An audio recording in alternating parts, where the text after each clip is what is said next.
اذا قمت الى الصلاة فصل صلاة مودع وإذا تكلم بكلام لا وإذا تكلم بكلام تعدل منه غدا لا تكلم بكلام تعدل منه غدا واجمع الياس مما في أيدي الناس أو كما قال رسول الله صلى الله عليه وسلم صدق الله العظيم وصدق رسوله النبي الكريم ونحن على ذلك لمن الشاهدين والشاكرين والحمد لله رب العالمين.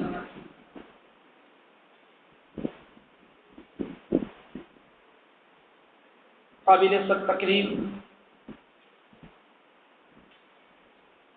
مربی و محسن و بانی جامعہ و شیخ الحدیث جامعہ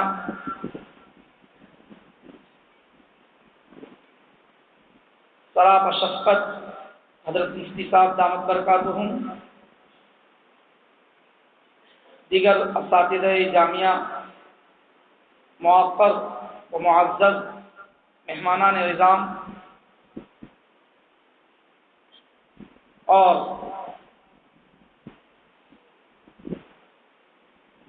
دل کے گوشے گوشے میں اور دل کے نہا خانے میں جن کی محبت بسی اور رچی ہوئی ہے، ایسے عزیز طلب، اس وقت جب میں آپ کے سامنے نہایت ہی شرمندگی اور نہایت ہی اپنی ہیج مدانی کے استحضار کے ساتھ کھڑا ہوں، مجھے شیخ زمن حضرت مولانا شاہ وسیع اللہ صاحب،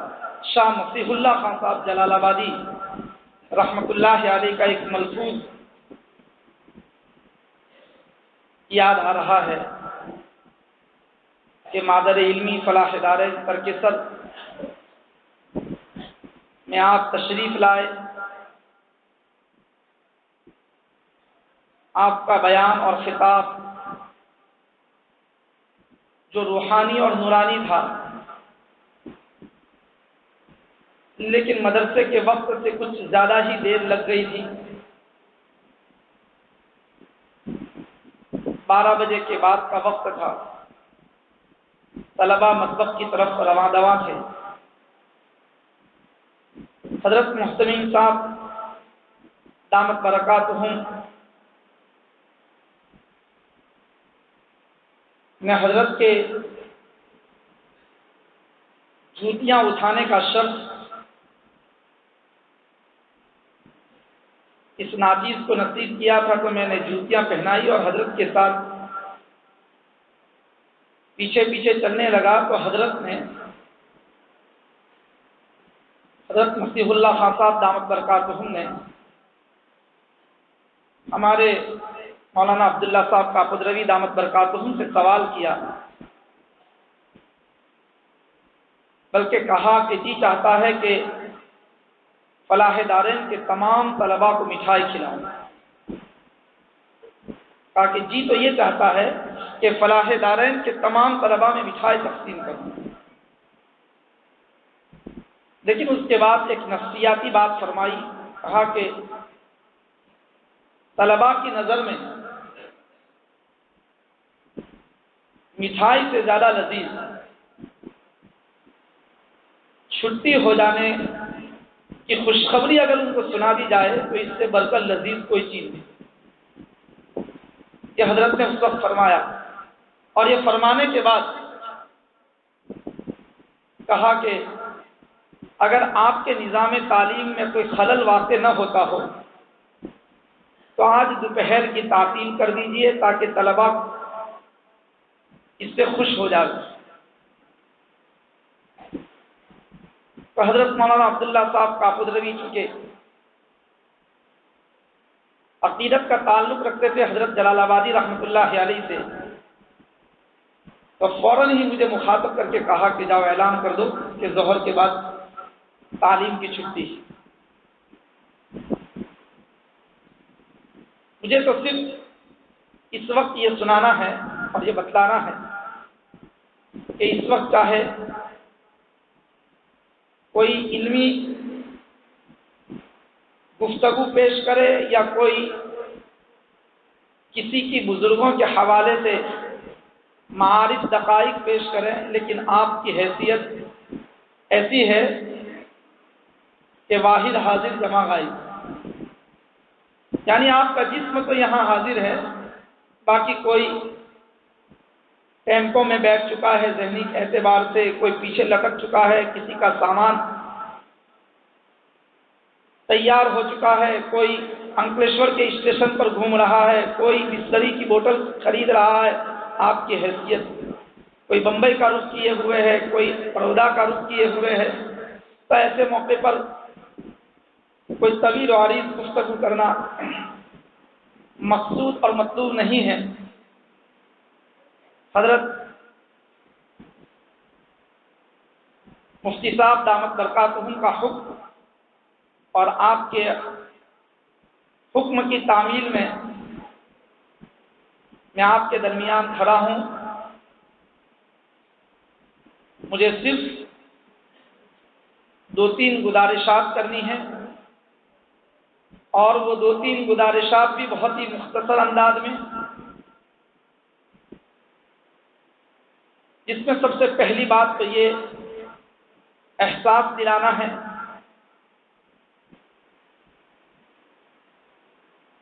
کہ یہ آپ کا ادارہ، جس ادارے میں آپ نے اپنی زندگی کے قیمتی لمحات اساتذہ کرام کی شفقت آمیز نگرانی، آپ کے ادارے کے فکر مند معاونین اور اس کے ساتھ ساتھ مخلص ترین انتظامیہ کے صدقے میں اللہ تبارک و تعالیٰ نے آپ کو کہاں سے کہاں پہنچا دیا، آپ کے اندر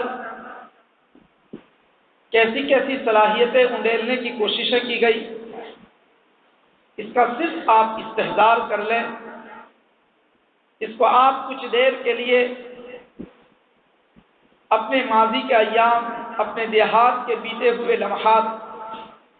کے ساتھ ادارے کے قیمتی لمحات کا موازنہ کریں،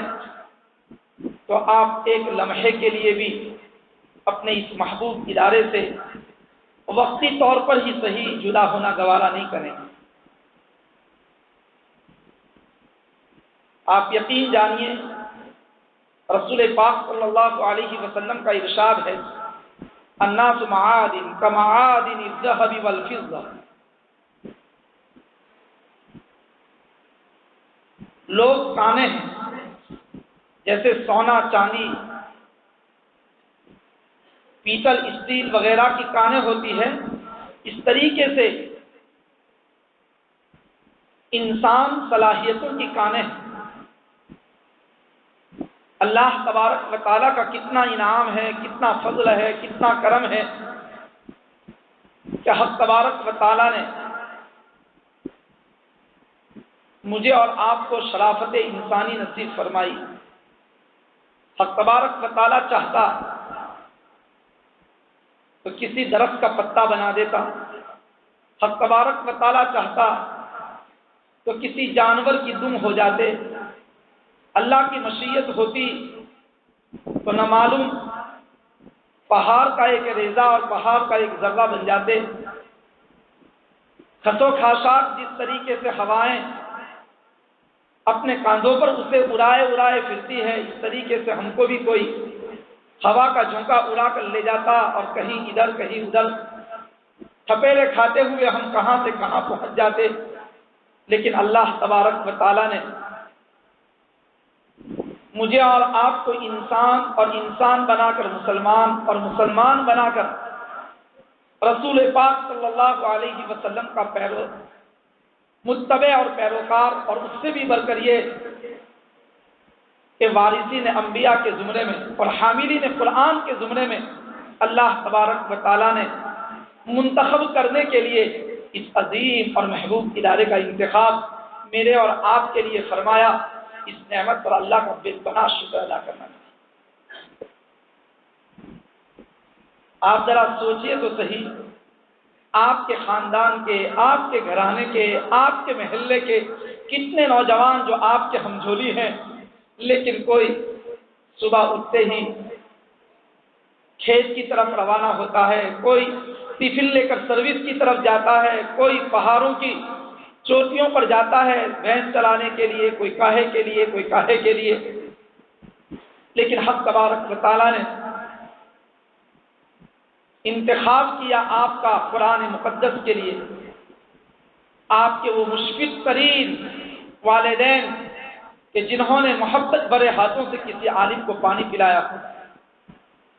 آپ کے مشفق ترین نانا نانی، دادا دادی جنہوں نے بہت ہی عظمت کے ساتھ کسی بزرگ کی جوتیاں سیدھی کی ہوگی، آپ کے وہ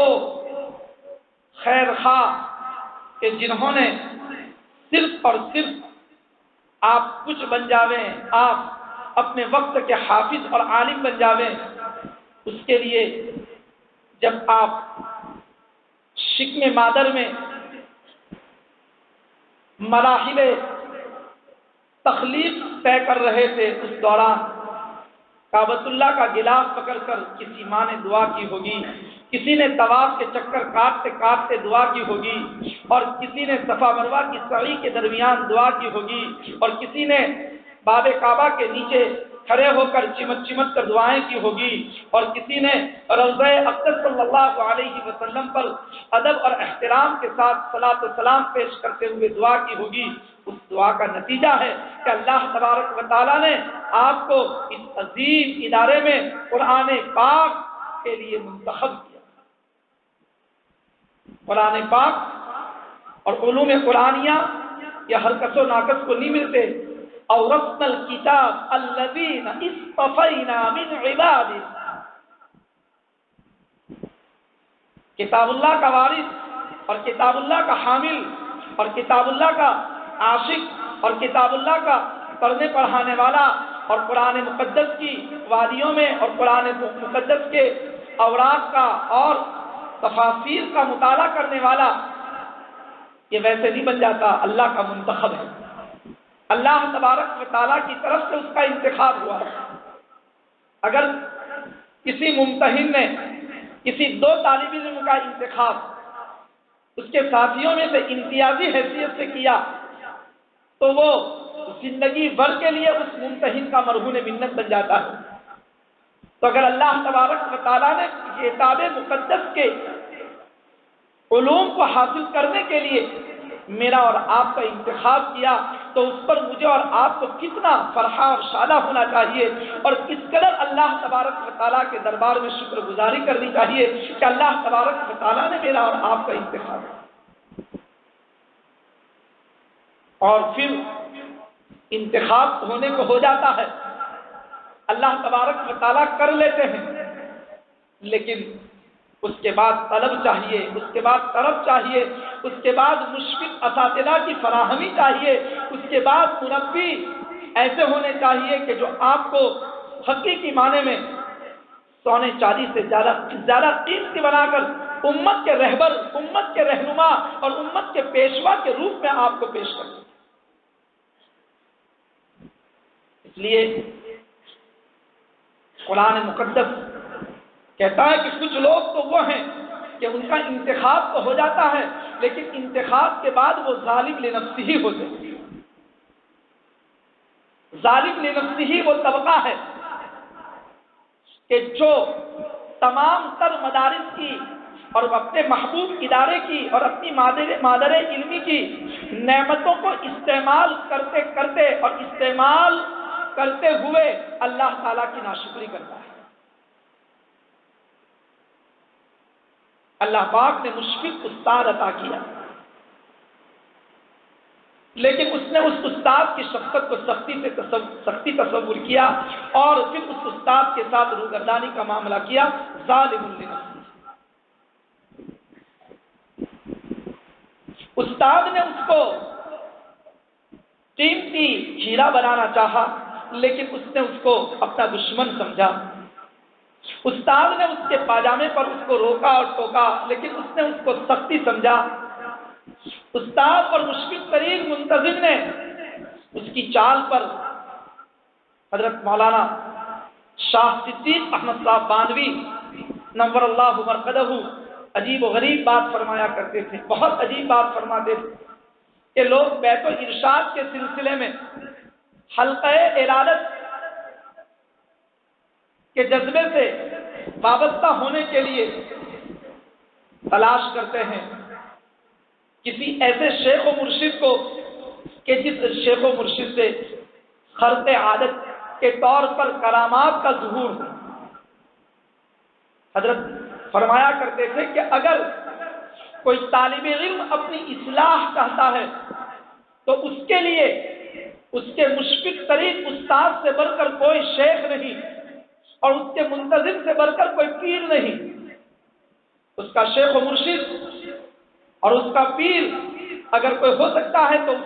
اس کا وہ استاد اور اس کا وہ محتمیم کہ جس کے سامنے اس کے تمام تر ابتدا سے لے کر فراغت تک کے تمام حالات اس کے سامنے ہو۔ کیسے حالات ہوتے ہیں؟ میرا یہ طالب علم ذہنی اعتبار سے کمزور، فطری اعتبار سے کمزور، یا یہ میرا طالب علم محنت کا چور ہے، اس پر بھی اگر نظر ہوتی ہے،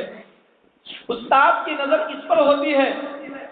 کہ میرا طالب علم جب چال چلتا ہے تو اس کی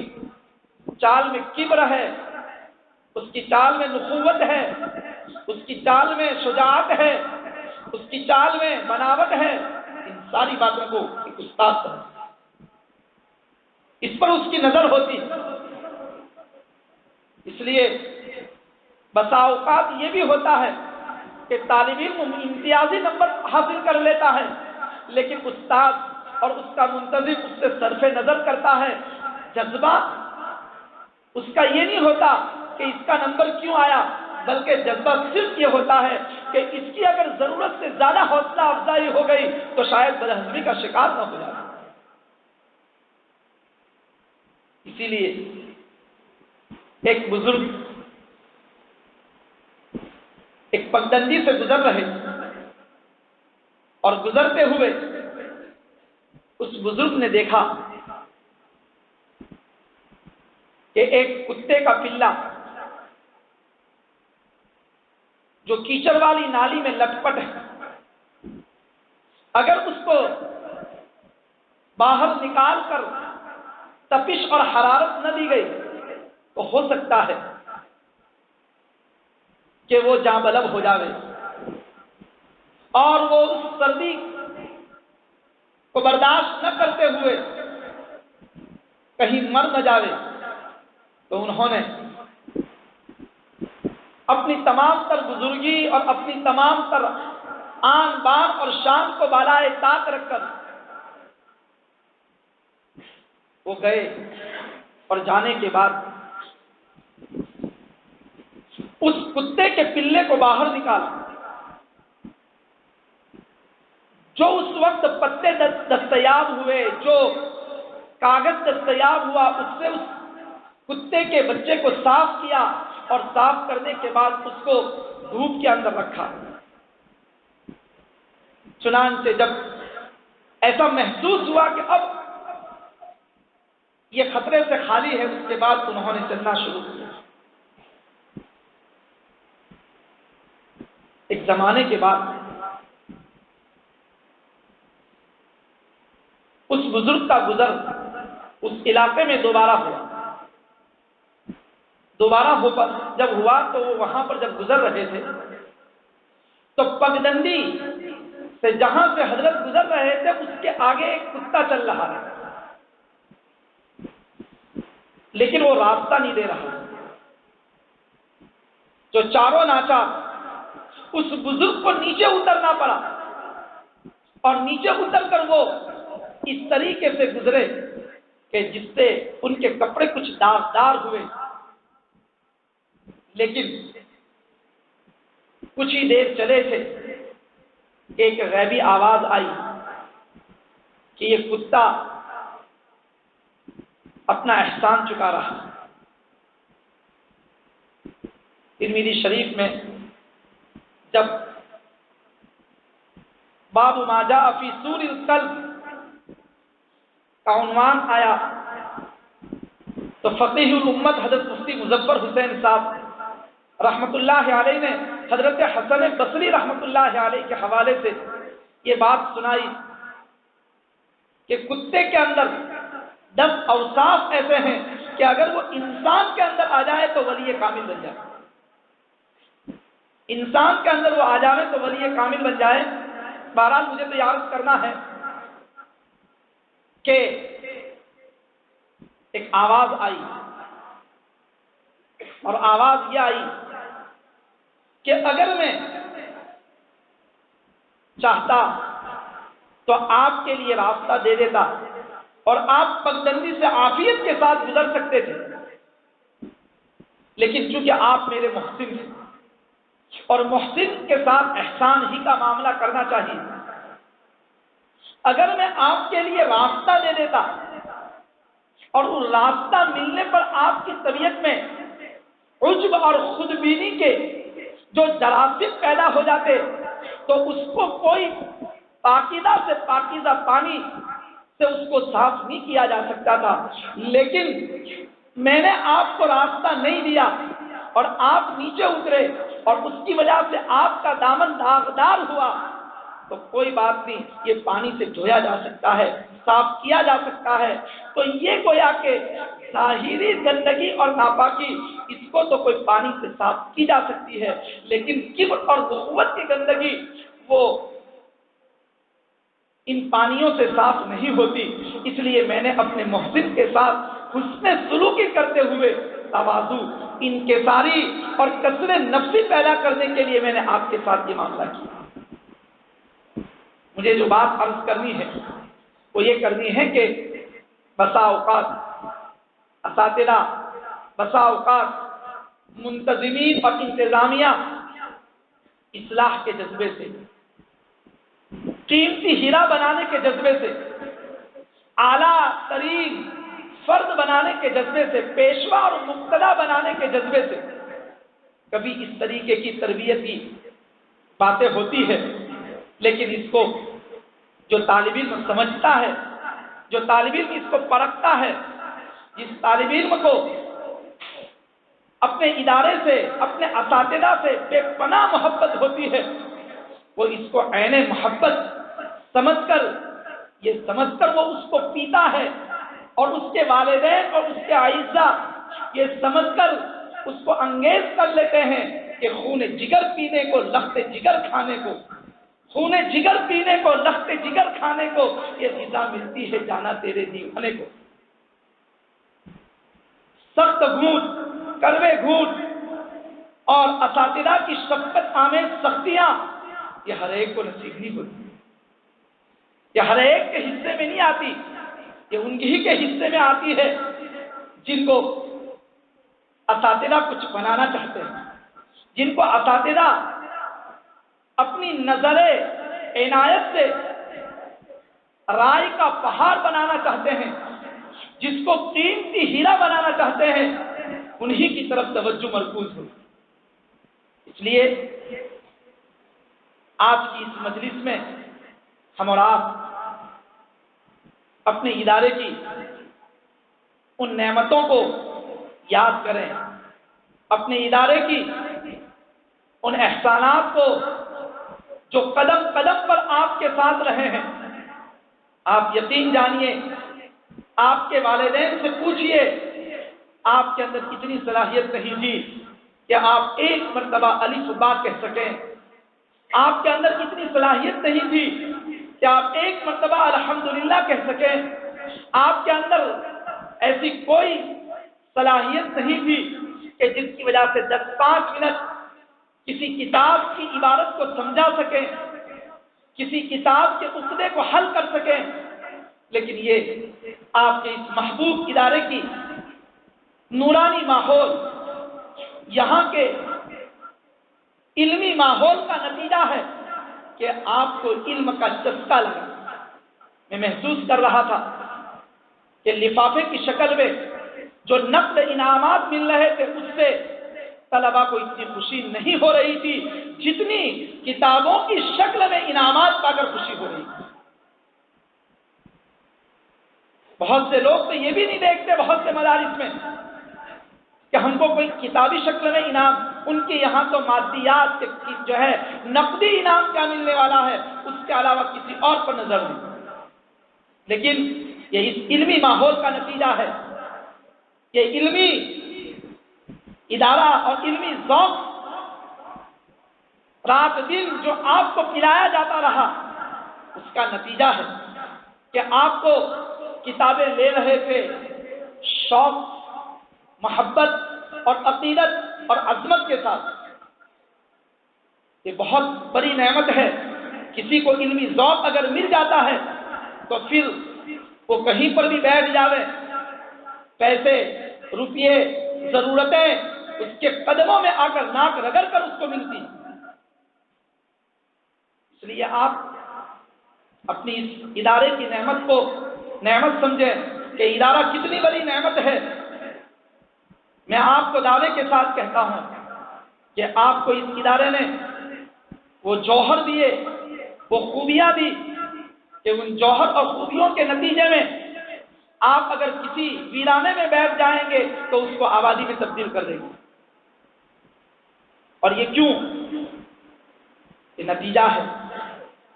آپ کے مشفق ترین اساتذہ کرام، ادارے کے مخلص ترین افراد کار، اور پھر اس ہستی کا، اس شخصیت کا، کی توجہات کا کہ جنہوں نے اپنے تو اپنے پرائے کو بھی کبھی نظر انداز نہیں کیا۔ آپ کو اس ادارے کا رہبر، اس ادارے کے بانی ایسے ملے ہیں کہ میں اپنی زبان سے کیا اس کو تعبیر کروں۔ اگر کوئی الفاظ کی تعبیر میں اس کو پیش کرنا چاہے تو یہ کہہ سکتا ہے کہ سارے جہاں کا درد ہے سینے میں میرے، سب کا درد۔ اگر کوئی یہ کہہ دے کہ میں بیمار ہوں تو وہ اپنی بیماری بھول جاتے ہیں۔ اگر کوئی یہ کہہ دے کہ میں ضرورت مند ہوں تو وہ جو ہے اپنی ساری ضرورتوں کو فراموش کر جاوے۔ اگر کوئی یہ کہہ دے کہ مجھے فلاں جگہ فلاں پریشانی میں ہوں تو وہ اس کو اپنی پریشانی سمجھ لے۔ مدارس کے وہ اساتذہ کہ جن کو کتابیں پڑھانے کے لیے متعلقات کی ضرورت ہوتی ہے تو ان کو جو ہے مراجع فراہم کرنا، اسی طریقے سے شیوخ الحدیث کو ایسی کتابیں اور ایسے مراجع پیش کرنا کہ باوجود اس کے کہ 10 15 15 20 20 سال ان کو بخاری پڑھاتے ہو گئے لیکن ان مراجع کا گزر ان کی نظروں سے نہیں۔ یہ دولت آپ کو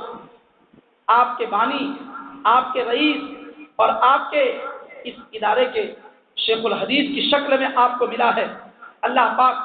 مجھے اور آپ کو قدردانی کی توفیق نصیب فرمائے۔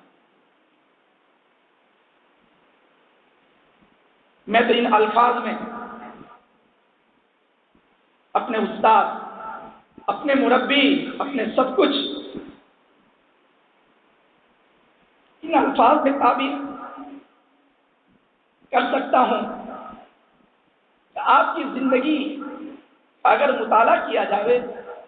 آپ کی زندگی کو اگر پرکھا جائے تو ان کا ایک ایک لمحہ اور ایک ایک پل اپنے اندر یہ جذبہ لیے ہوئے ہے کہ میرے وجود کا مقصد ہر ایک کو فیض پہنچے۔ میرے وجود کا مقصد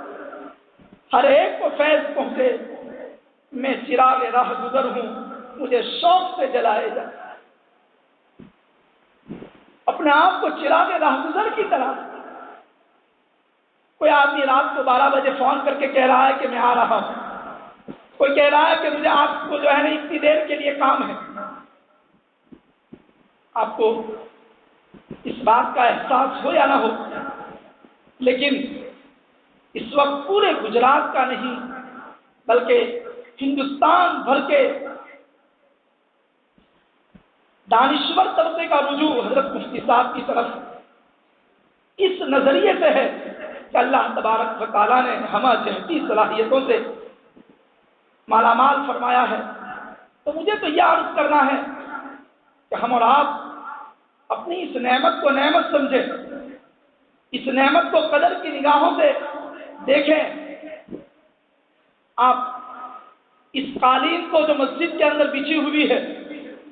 یہ نہ سمجھے کہ یہ قالین ویسے ہی آ کر لگ گئی ہے. اس کے پیچھے نہ معلوم کتنے لوگوں کے داڑھیوں میں ہاتھ ڈالے گئے تب جا کر ایک قالین کسی کو نصیب ہو. تو پھر آپ کے بدن کے کپڑے، تو پھر آپ کے مطبخ کے مصارف، تو پھر آپ کے رہائش گاہ کی سہولتیں، تو پھر آپ کے بہترین اساتذہ کی فراہمی اور آپ کے لیے ہر قسم کی راحت کی فکریں، یہ ساری کی ساری چیزوں کے لیے کس قدر خون کے گھونٹ پینے پڑے ہوں گے. تب جا کر اللہ تبارک و تعالیٰ نے آپ کو ایسی راحت رسا اور علمی فضا نصیب فرمائی ہے. اللہ پاک اس نعمت کی قدردانی کی توفیق نصیب فرمائے. ویسے ماشاءاللہ آج جو امتحان ہوا مجھ سے متعلق حفاظ طلبہ امتحان میں رہے. میں آپ کو کیا بتلاؤں، کسی دوسرے مدرسے سے موازنہ کرنا اس سے بہتر تو یہی ہے کہ ہم موازنہ نہ کریں، بلکہ موازنہ کرنے کی بجائے ہم صرف مثبت انداز میں غور کریں کہ آپ کے سامنے طلبہ آئے اور آنے کے بعد انہوں نے قرآن پاک کی تلاوت کی، اور قرآن پاک کی تلاوت کرتے کرتے ایسا لگ رہا تھا کہ کوئی پارہ ایسا ہے جو یا ایھا الناس ہی کا پارہ ہے، کوئی پارہ ایسا ہے جو یا ایھا الذین آمنوا کا پارہ ہے، کوئی پارہ ایسا ہے جو یسألونک کا پارہ ہے. اس طریقے سے قرآن پاک کی تلاوت کرنا اور قرآن پاک کو ایسا بے تکلف انداز میں پڑھنا، یہ بغیر محنت کے نہیں ہوتا، یہ بغیر کاوش کے نہیں ہوتا. یا آپ کے اس ادارے کے مخلص ترین اساتذہ کا صدقہ ہے کہ جنہوں نے اس ادارے کو اپنا ادارہ سمجھا، ادارے کی در و دیوار کو اپنا سمجھا. لیکن اس کے ساتھ ہی میرے وہ عزیز طلبہ جن کو میں آپ کو بطور ہمدردی کے کہہ رہا ہوں کہ جنہوں نے حفظ کے دوران حفظ ہوتے ہوتے اور حفظ کرتے کرتے اگر اپنے استاد کو بدلا ہو اور وہ استاد بھی یہاں پر موجود ہو تو دل کی گہرائیوں سے پیر پکڑ کر ہاتھ چوم چوم کے اپنے سابق استاد سے معافی مانگ کر اس کی توجہ کو بھی اپنے لاحق استاد کی طرح اپنی طرف مبذول کریں. اس لیے کہ اگر طالب علم حفظ کے دوران 3 یا 2 استاد یا 1 سے زائد استاد کے پاس پڑھتا ہے تو اس کے نتیجے میں اگر وہ پہلے استاد کا دل دکھا کر اگر آگے بڑھتا ہے تو پھر وہ آگے بڑھ جائے گا، ترقی اس کی ہو جائے گی. لیکن یاد رکھیے کہ اس کے دونوں حصوں کے اندر بنیادی فرق ہوگا، دونوں حصوں میں بنیادی فرق ہوگا. کسی استاد کا دل دکھا کر اور کسی استاد کے توجہ کو ہٹا کر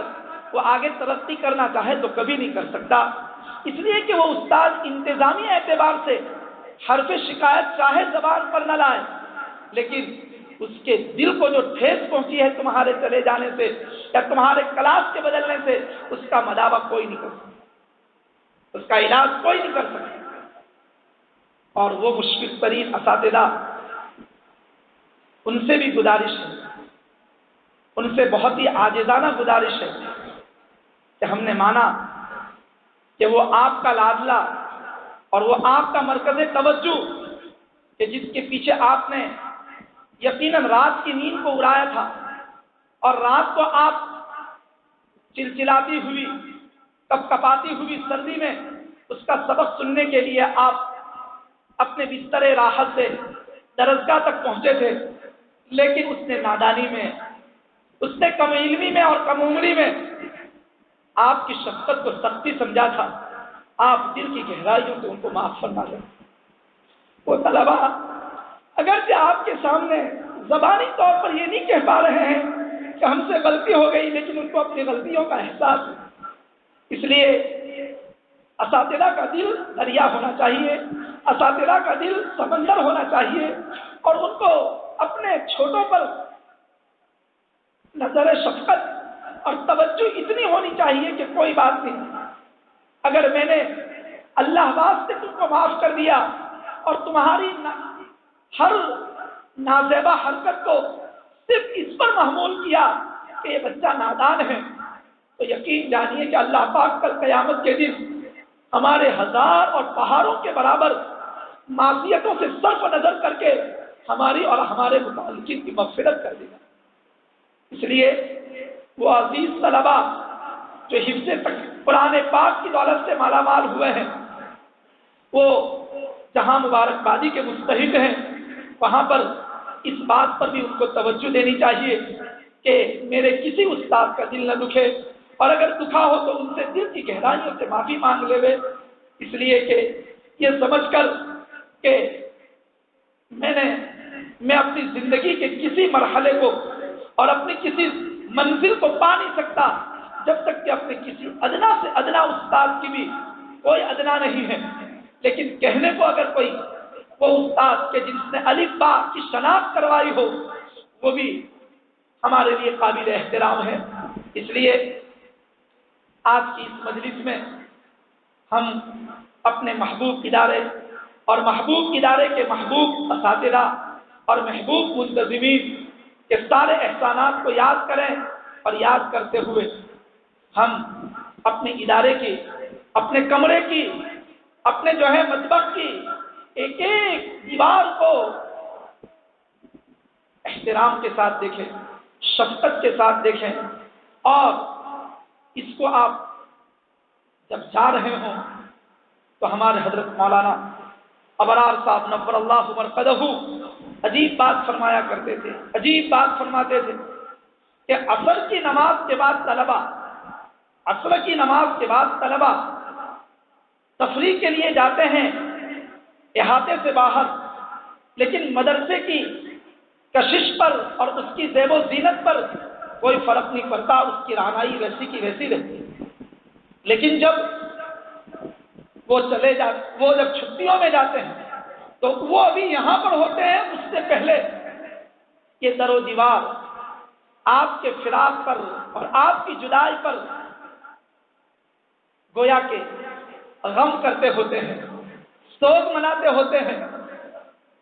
کہ مجھے آباد کرنے والے کہاں جا رہے ہیں مجھے چھوڑ کر۔ وجہ اس کی کیا ہے کہ یہ ان کا جسم یہاں ہوتا ہے اور اس سے پہلے وہ چلے جاتے ہیں، تو ادارے کی رونق اس سے متاثر اور اثر انداز ہوتی ہے۔ تو ادارے کی رونق آپ ہیں، ادارے کی زیب و زینت آپ ہیں، ادارے کی روح آپ ہیں، ادارے کی رعنائی اور زیبائی آپ ہی ہیں۔ آپ اگر جا رہے ہوں تو آپ کا جسم جا رہا ہو، لیکن آپ کا دل ادارے کی مسجد میں، آپ کا دل درسگاہوں کے اندر، آپ کا دل اپنے محبوب اساتذہ کے ساتھ لگا ہوا ہونا چاہیے۔ کیوں؟ اس لیے کہ یہی ادارہ آپ کو دنیا کے اندر بھی عزت، عافیت اور عفت دے گا، اور آخرت میں بھی اللہ تبارک و تعالیٰ کی نظر میں آپ محبوب اگر بن جائیں گے تو اسی علم کے صدقے میں اور اسی علم کے نتیجے میں، جس علم کے سہارے آپ نے، جس علم کے ساتھ ساتھ آپ نے تربیت اور معرفت خداوندی کی دروس اور سبق لیے۔ اس لیے آج جاتے جاتے آپ اگر اپنے ادارے سے رخصت ہو رہے ہیں تو آپ ادارے کے ترجمان بن کر جائیں، آپ ادارے کے راجدوت بن کر جائیں، آپ ادارے کے اور اساتذہ کے بہترین ترجمان بن کر جائیں کہ جس ادارے نے میرے اندر اخلاق کی اوصاف عطا فرمائے ہیں، میں اس ادارے کے ساتھ بے عزتی کا معاملہ نہیں کروں گا، جہاں جاؤں گا وہاں پر پہنچ کر ادارے کے اخلاق کی ترجمانی کروں گا۔ اس ادارے نے آپ کو والدین کی عظمت سکھائی ہے، آپ وہاں پر جا کر والدین کا دل نہ دکھائیں، والدین کے ساتھ گستاخی کا معاملہ نہ کریں۔ جس ادارے نے آپ کے ساتھ یہ معاملہ کیا ہے کہ آپ کے سینے میں قرآن محفوظ کرایا ہے اور آپ کو علوم سے آراستہ کیا ہے، آپ اس کی ترویج کیجئے، آپ اس کی تبلیغ کیجئے، اور آپ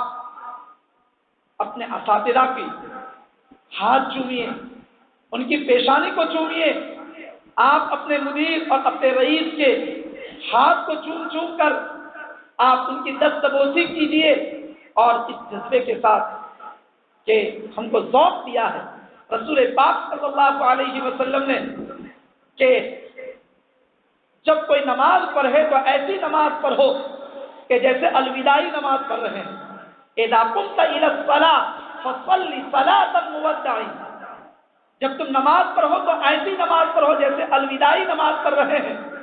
گویا ذوق عبادت نصیب کیا ہے کہ اگر قرآن کی تلاوت کر رہے ہیں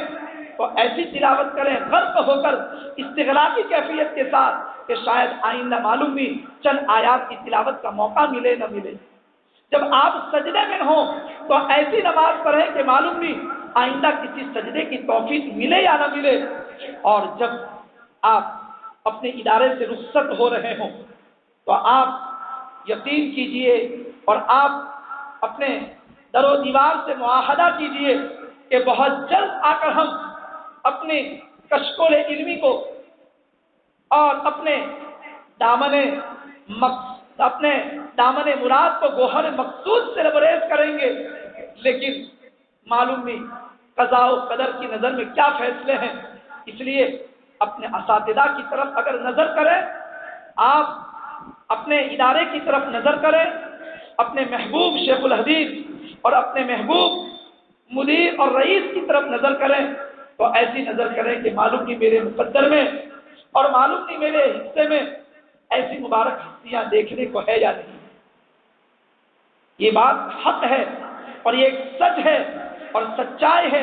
کہ جب نعمت سامنے ہوتی ہے تو آدمی کو نعمت کی قدر نہیں ہوتی۔ نعمت کی قدر تو اس وقت ہوتی ہے کہ جب وہ نعمت سلب ہو جاتی ہے، جب وہ نعمت چھین لی جاتی ہے۔ قدر نعمت بعد زوال نعمت،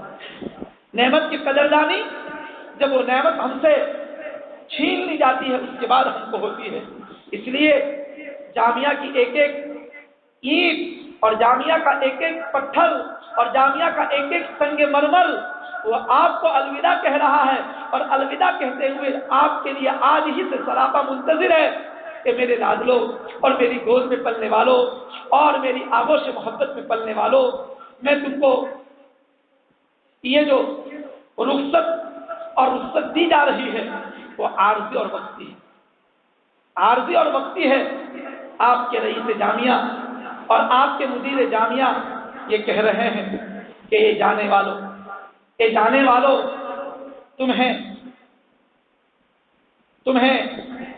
درد و غم کا سلام، یہ جانے والوں تمہیں درد و غم کا بڑا سلام۔ یہ تن کی فرقت ہے، دل کی جدائی نہیں۔ بظاہر ظاہری طور پر ہم نظام و انتظام کے اعتبار سے جدا ہو رہے ہیں، لیکن در حقیقت ہمارا رشتہ بہت مضبوط ہے، ہمارا ناطہ بہت مضبوط ہے۔ ہمارا بندھن ایسا نہیں کہ جس کو کوئی وقت کے جھونکے توڑ سکے، حالات کے جھونکے توڑ سکے، ایسا نہیں ہے۔ ہمارا بندھن اتنا مضبوط ہے کہ اگر کسی نے ایک سورہ فاتحہ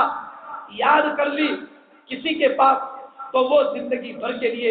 اس کے سامنے غلامانہ زندگی گزارنے کو اپنی سعادت سمجھتا ہے۔ حضرت امام اعظم رحمت اللہ علیہ کے بیٹے حماد نے جب سورہ فاتحہ ختم کی تو سورہ فاتحہ کے ختم پر حضرت امام اعظم رحمت اللہ علیہ نے بیٹے حماد کو کہا کہ 500 دینار اپنے استاد محترم کے خدمت میں پیش کرو، تو استاد محترم کبھی بچے کو دیکھتے اور کبھی امام اعظم کی طرف نظر کرتے تو یہ سمجھے کہ میں کیسا اس کا مستحق ہوا۔ اس دور کی بات ہے کہ جب ایک گھوڑا 1 دینار میں آیا کرتا تھا، اس وقت 500 دینار پیش کیے تو اس وقت امام اعظم رحمۃ اللہ علیہ نے بہت قیمتی لفظ اور بہت قیمتی بات کہی تھی کہ تم نے میرے بیٹے کو جو دولت عطا کی اور میرے بچے کو جو دولت عطا کی ہے اس کے مقابلے میں یہ کچھ بھی نہیں۔ حفاظ، علماء، مفتیان کرام، ادبائے اعظام کے جو متعلقین اور والدین یہاں پر جمع ہیں، ان کو میں خصوصیت کے ساتھ متوجہ کروں گا کہ عجیب بات ہے، وہ ادارہ جس نے آپ کے جگر پاروں کو اور آپ کے لادلوں کو قرآن پاک کی دولت عطا فرمائی اور نعمت قرآن عطا فرمائی اور اس کے ساتھ ساتھ زیور علم سے آراستہ کیا، مزید برآں ادارہ اور انتظامیہ کی طرف سے ان کو کتابوں کی شکل میں، نقد کی شکل میں، پوشاک کی شکل میں یہ ساری نوازشات کی جا رہی ہے۔ ہونا تو یہ چاہیے تھا کہ آپ اس ادارے کو اپنے دل میں بسا لیتے اور اس کی ہر ضرورت کو اپنی ضرورت سمجھ کر یہ کہتے کہ آپ نے ہمارے بیٹوں کو اور آپ نے ہمارے بچوں کو اور ہمارے لادلوں کو جو نعمت عطا کی ہے اس کے مقابلے میں ہماری زندگی آپ کے یہاں غلامانہ گزر جاوے، یہ ہم کو منظور ہے، اس لیے کہ اس سے بڑھ کر دولت اور کوئی ہم کو نہیں دے سکتا۔ اس لیے ان والدین کے لیے، ان رشتہ داروں کے لیے اور ان اعزاء اور اقربا کے لیے جو آج خوشی خوشی اپنے لادلوں کو اور جگر پاروں کو یہاں پر لانے کے لیے جمع ہوئے ہیں، ان کے لیے میں ہمدردی کے طور پر، محبت کے طور پر یاد کرتا ہوں کہ ادارہ آپ سے نہیں مانگ رہا ہے کہ آپ ادارے کے نام اپنی پراپرٹی، ادارے کے نام اپنی جائیداد، ادارے کے نام اپنا سب کچھ لکھ ڈالیں، لیکن آپ اپنا خلوص اور اپنی محبت ادارے کے نام پر قربان کرتے ہیں، اس کے علاوہ کچھ نہیں چاہیے۔ اگر آپ کی محبت، آپ کے والدین کی محبت، آپ کے وطن اور اہل وطن کی محبت اگر ادارے کے ساتھ رہی، اس کے علاوہ ہم کو کچھ نہیں چاہیے۔ ہم کو تو یہ چاہیے اور ہم صرف اتنا چاہتے ہیں کہ آپ جہاں جاویں آپ یہ کہیں کہ ہمارے ادارے کی برکت سے اور ہمارے اساتذہ کی برکت سے ہم اس مقام پر پہنچے۔ اور بہت سے لوگ یہاں پر آ کر چوک کھا جاتے ہیں، یہاں پر آ کر غلطی کھا جاتے ہیں اور وہ یہ سمجھتے ہیں کہ انتظامیہ نے تھوڑی ہم کو علم دیا ہے، ہم کو تو اساتذہ نے علم دیا۔ یہ بھی ایک عجیب بات ہے۔ ہم ایک مرتبہ حضرت مفتی صاحب دامت برکاتہم کے ساتھ ایک خانقاہ میں گئے، تو خانقاہ میں جب جا رہے تھے تو اس سے پہلے اس خانقاہ کے لیے جس شیخ وقت کو لانے کا جس نے انتظام کیا اس کے پاس مفتی صاحب پہلے پہنچے اور پہنچنے کے بعد ملاقات کی، اور ملاقات کے بعد کہا کہ ہم حضرت سے مل لیتے ہیں، تو وہ اتنا خوش ہوئے کہ مجھے پہلے ملنے کے لیے آئے، اب حضرت سے ملنے جا رہے ہیں۔ کہنے لگے کہ مفتی صاحب آپ جو ہے واپسی میں ضرور تشریف لائیں، ہمارے ساتھ آپ کو چائے پینی ہے۔ چنانچہ شیخ وقت کے پاس پہنچے، ان کی صحبت میں بیٹھے، ان سے نیاز حاصل کیا اور اس کے بعد پھر اس ادارے کے منتظم کے پاس پہنچے اور پہنچ کر حضرت مفتی صاحب نے 2 جملے کہے اور کہا کہ اگر یہ شیخ وقت کو کون جانتا تھا، اس ادارے کا احسان ہے کہ اس ادارے نے شیخ وقت کا انتظام کیا اور ان کی نسبت پر آنے والے تمام لوگوں کا نظم کیا، اس لیے آپ کی برکت سے جو فیض پہنچ رہا ہے علاقے کو اور آپ کے صدقے میں جو علاقہ فیض یاب ہو رہا ہے، اس چیز کے احسان کو تاریخ فراموش نہیں کر سکتی۔ بس اتنا جملہ کہنا تھا کہ وہ اچھل پڑے اور کہنے لگے کہ اتنے سال سے خانقاہ چل رہی ہے، یہ پہلا آدمی ملا کہ جو مجھ کو جو ہے نا اس طریقے سے جو ہے میری حقیقی قدردانی کر رہا ہے۔ میں آپ کو بتاتا ہوں کہ حقیقت میں ان اساتذہ کرام کی محنت کا نتیجہ ہے اور اس